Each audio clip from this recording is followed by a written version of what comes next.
जय श्री कृष्णा।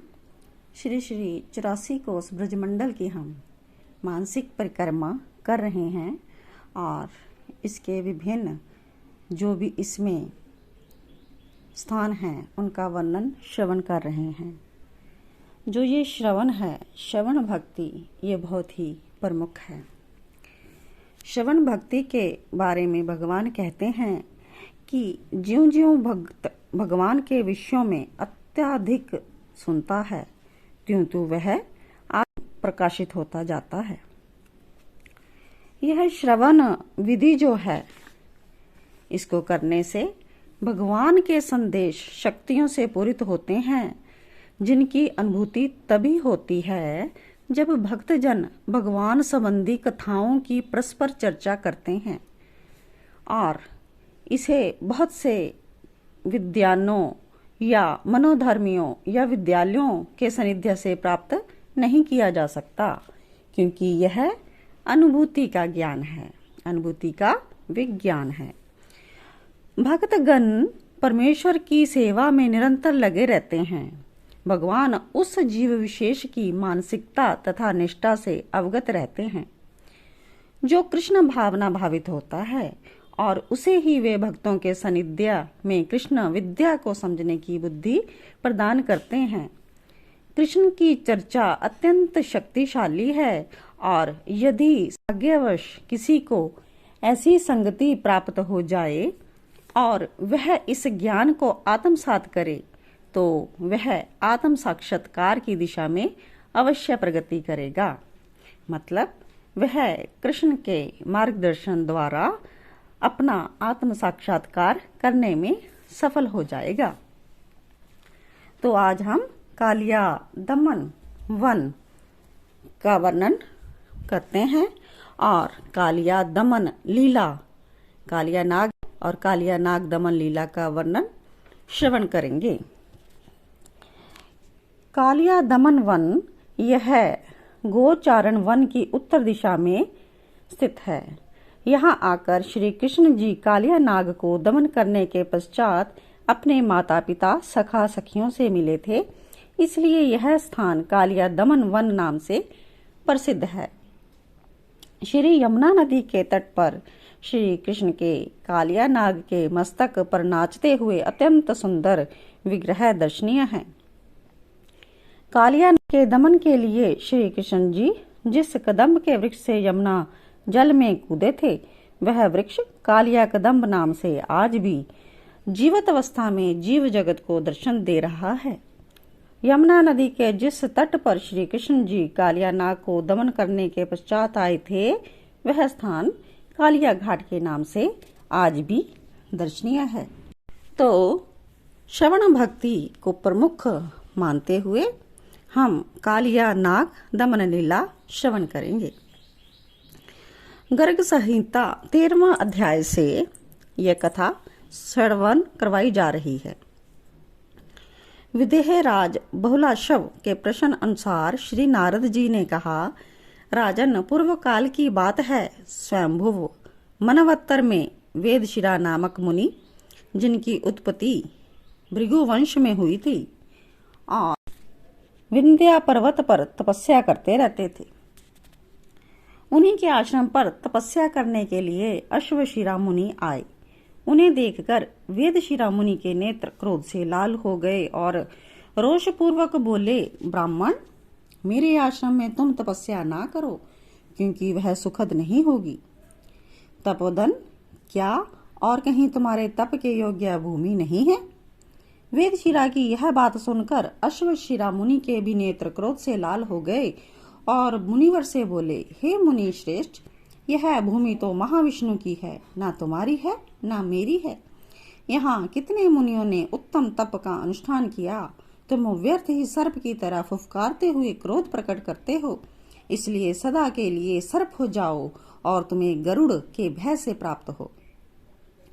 वेदशिरा बोले, दुर्मते, तुम्हारा भाव बड़ा दूषित है। तुम छोटे से द्रोह या अपराध पर भी महान दंड देने के लिए उद्यत रहते हो और अपने काम बनाने के लिए कोए की तरह इस पृथ्वी पर डोलते फिरते हो। अतः तुम भी कोआ हो जाओ। इसलिए अश्वशिरा नीलगिरी पर्वत पर योगीश्वर भूषुंड कोआ होकर जन्म ग्रहण किया। अश्वशिरा उवाच महाविष्णोर्यम्भूर्मिन्ते मे मुनिसत्रम् कतिभिर्मुनिभिश्चाञ्चना कृतं तप उत्तमम् स्वसंसर्प इवं तवं भो वृथा क्रोधं क्रोशीः सदा सर्पो भव त्वं हि भुवातते गरुडाभयम्। वेदशिरा उवाच त्वं महादुर्भिप्रायो लघुद्रोहे महोदयम् कार्याभिकाको त्वं काको भव दुर्मते। प्रचेताओं के पुत्र प्रजापति दक्ष ने महर्षि कश्यप को अपनी परम मनोहर 11 कन्याएं पत्नी रूप में प्रदान की। उन कन्याओं में कद्रु श्रेष्ठ थी। उस कद्रु ने करोड़ों महासर्पों को जन्म दिया। उन सब में प्रथम राजा फणिराज शेष हुए, जो अनंत एवं प्रातपर परमेश्वर हैं।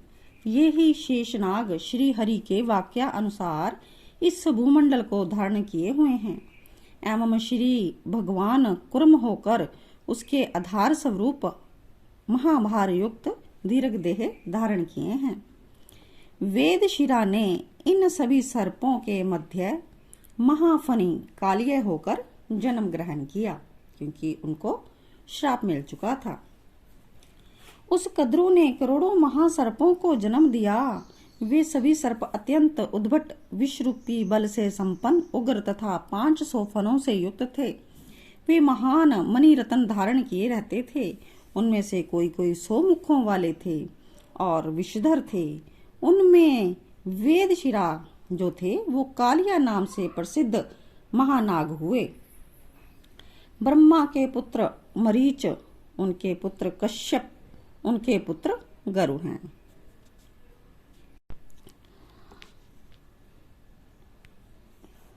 गर्ग संहिता 14वां अध्याय वृंदावन खंड से।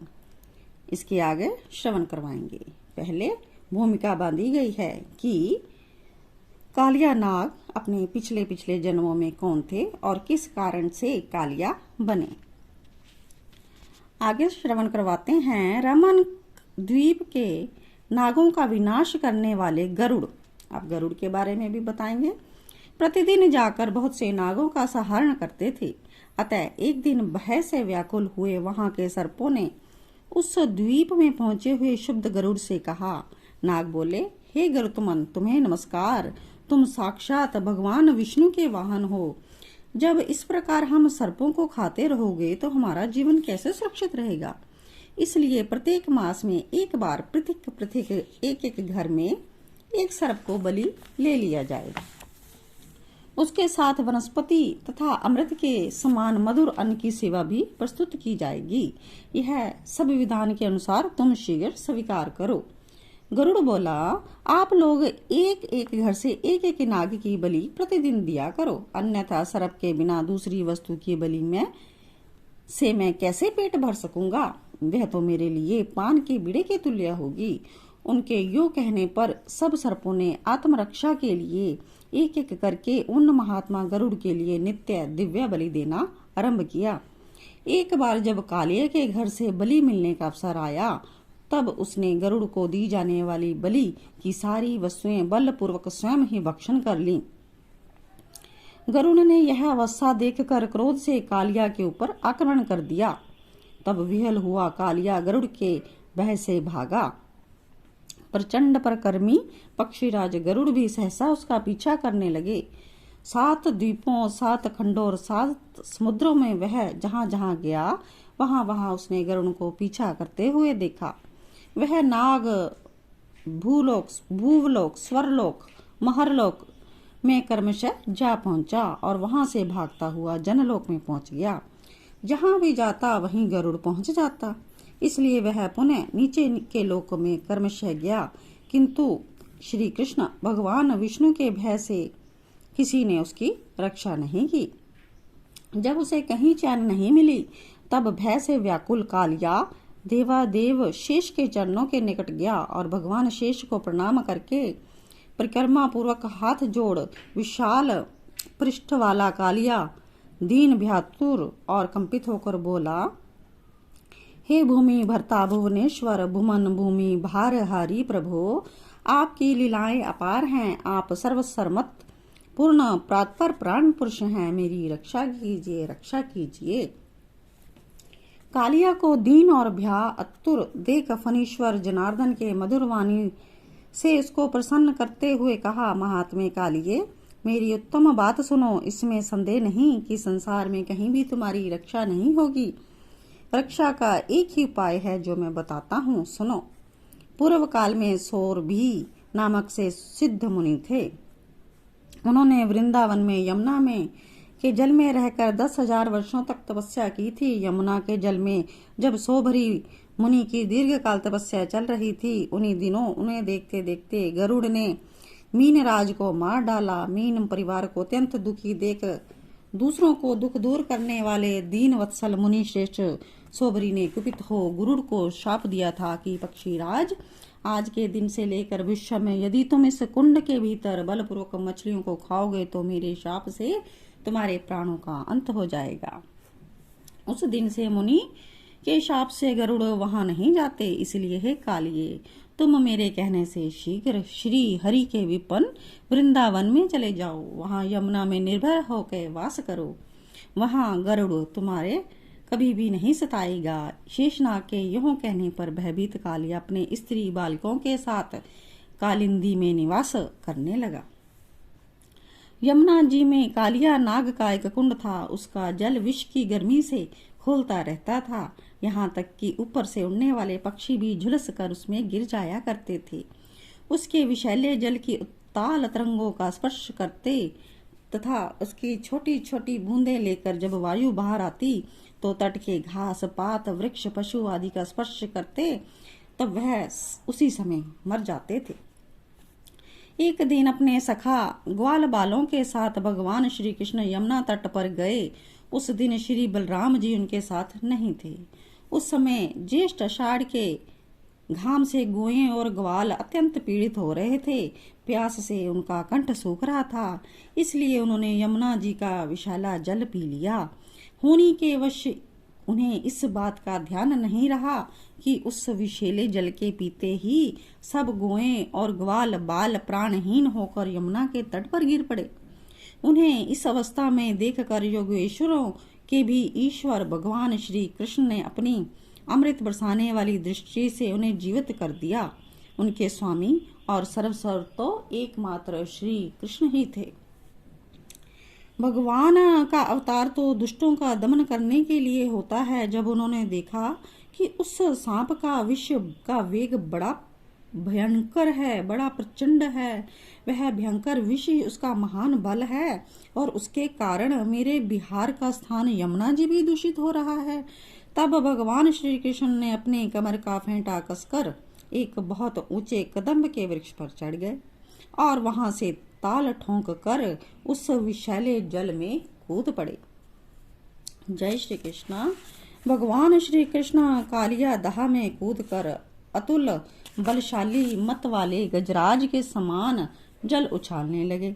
इस प्रकार जल क्रीड़ा करने पर उनकी भुजाओं की टक्कर से जल में बड़े जोर का शब्द होने लगा। आंख से ही सुनने वाले कालिया नाग ने वह आवाज सुनी और देखा कि मेरे निवास स्थान का कोई तिरस्कार कर रहा है। उसे सहन ना हुआ। वह चिढ़कर भगवान श्री कृष्ण के सामने आ गया। उसने देखा कि सामने एक सांवला सलोना बालक है। वर्षाकालीन मेघ के समान अत्यंत सुकुमार शरीर है। उसमें लगकर आंखें हटने का नाम ही नहीं लेती। जय श्री कृष्णा। उसके वक्षस्थल पर एक सुनहली रेखा श्री वत्स का चिन्ह। वह पीले रंग के वस्त्र धारण किए बड़े मधुर एवं मनोहर मुख पर मंद मंद मुस्कान अत्यंत शोभामान हो रही है। चरण इतने सुकुमार और सुंदर है कि मानो कमल की गछी हो। इतना आकर्षक रूप होने पर भी जब कालिया नाग ने देखा कि बालक तनिक भी ना डरकर इस विषैले जल में मौज से खेल रहा है, तब उसका क्रोध बढ़ गया। उसने श्री कृष्ण को मर्म स्थानों में डसकर अपने शरीर के बंधन से उन्हें जकड़ लिया। इधर ब्रज में पृथ्वी आकाश शरीरों में बड़े बड़े भयंकर भयंकर तीनों प्रकार के उत्पात उठ खड़े हुए, जो इस बात की सूचना दे रहे थे कि बहुत ही शीघ्र कोई अशुभ घटना घटने वाली है।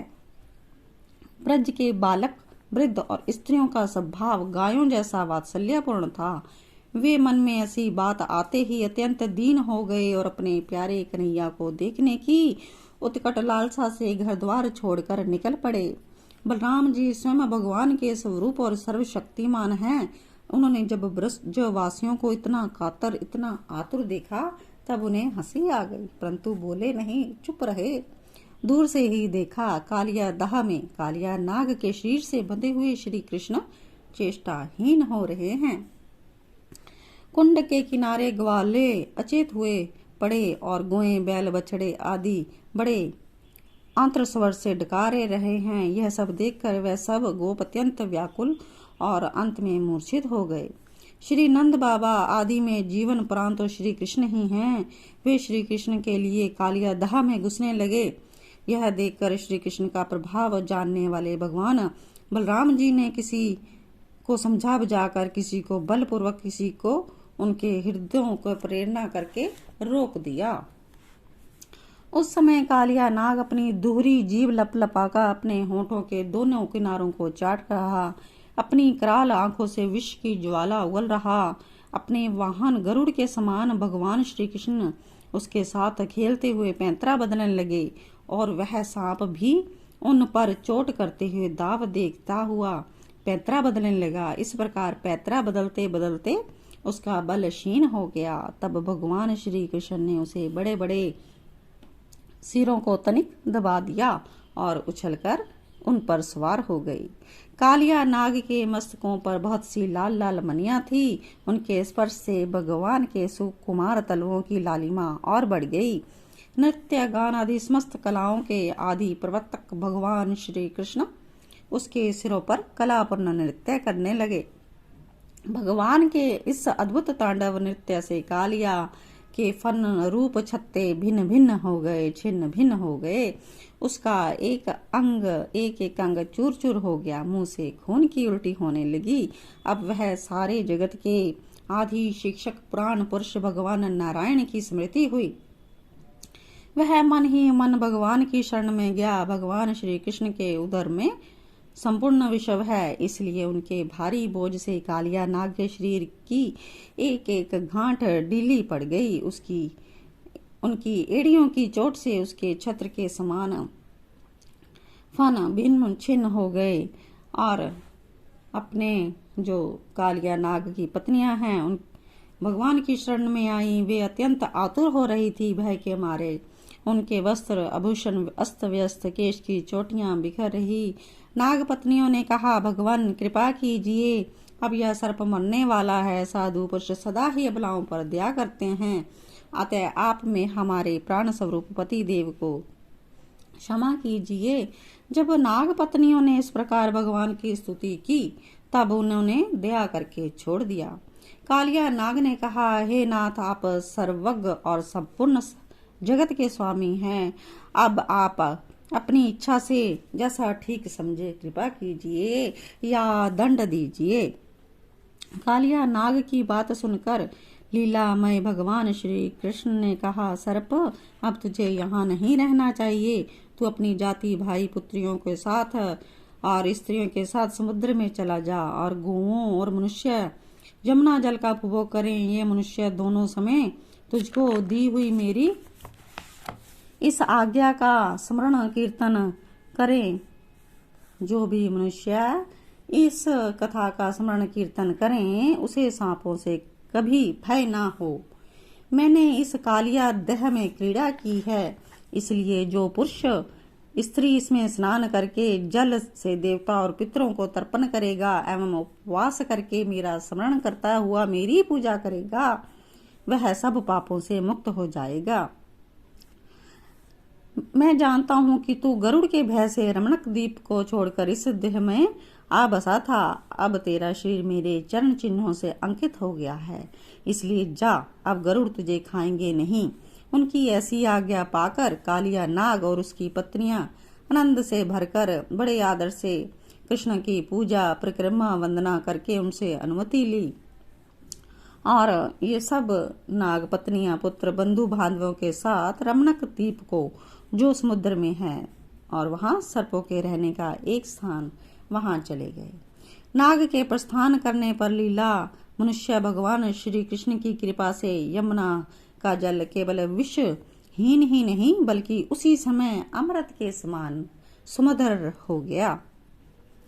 इधर भगवान श्री कृष्ण दिव्य माला गंध वस्त्र महामूल्य मणि स्वर्ण में भूषणों से भूषित हो उस कुंड से बाहर निकले। उनको देखकर जब सबके सब ब्रजवासी इस प्रकार उठ खड़े हुए जैसे प्राणों को पाकर इंद्रियां सचेत हो जाती हैं। सभी गोपों का हृदय आनंद से भर गया। वे बड़े प्रेम प्रसन्नता से अपने कन्हैया को हृदय से लगाने लगे। यशोदा रानी, रोहिणी, नंद बाबा, गोपी गोप सभी श्री कृष्ण को पाकर सचेत हो गए। उनका मनोरथ सफल हो गया। श्री बलराम जी श्री कृष्ण को हृदय से लगाकर हंसने लगे। पर्वत, वृक्ष, गाय, बैल, बछड़े सब के सब आनंद मगन हो गए। और काल्यस्य हृदं गत्वा क्रीडा कृत्वा वसंधरे स्नानमात्रेण सर्वपापे परमुच्यते। स्नानमात्रेण सर्वपापे परमुच्यते। सुंदरे, जो भी इस यमुना के जल में स्नान करेगा वो समस्त पापों से विमुक्त हो जाएगा। जय श्री कृष्ण।